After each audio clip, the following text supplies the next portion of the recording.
एक ही दिन में 2 बार बदली गई तारीख। पहले 6 फरवरी को होनी थी, अब 10 फरवरी को होगी। सरकारी कामकाज पर पड़ा असर। क्या दिल्ली चुनाव है इसकी वजह?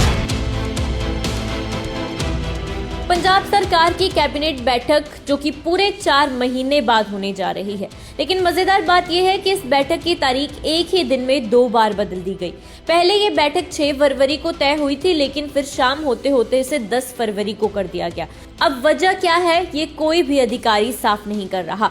राजनीतिक गलियारों में चर्चा है कि इसका कनेक्शन दिल्ली विधानसभा चुनाव से है। दिल्ली में 5 फरवरी को चुनाव है और 8 फरवरी को नतीजे आने वाले हैं। चूंकि पंजाब और दिल्ली दोनों जगह आम आदमी पार्टी की सरकार है, इसलिए मुख्यमंत्री भगवंत मान से लेकर तमाम मंत्री और विधायक इन दिनों दिल्ली में चुनाव प्रचार में व्यस्त हैं।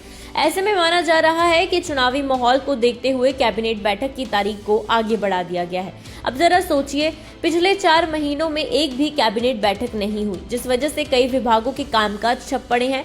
साल 2024 में तो पूरे 12 महीनों में सिर्फ 5 कैबिनेट बैठकें ही हुई और इनमें से भी 2 तो सिर्फ विधानसभा सत्र बुलाने और बिल पास करने के लिए हुई थी। अभी आखिर क्यों नहीं हुई थी? क्योंकि साल 2024 चुनावी हलचल में निकल गया।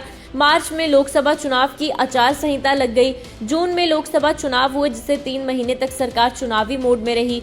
जालंधर उपचुनाव, पंचायत चुनाव, 4 विधानसभा सीटों के उपचुनाव, फिर नगर निगम चुनाव, मतलब पूरा साल किसी न किसी चुनाव में ही निकल गया। अब दिल्ली विधानसभा चुनाव की वजह से फिर तारीख आगे बढ़ा दी गई है। अब देखना ये होगा कि 10 फरवरी को वाकई में कैबिनेट बैठक होती है या फिर कोई और नया कारण सामने आ जाता है। फिलहाल सरकारी कामकाज का क्या होगा, इस पर भी सभी की नजरें टिकी हुई हैं।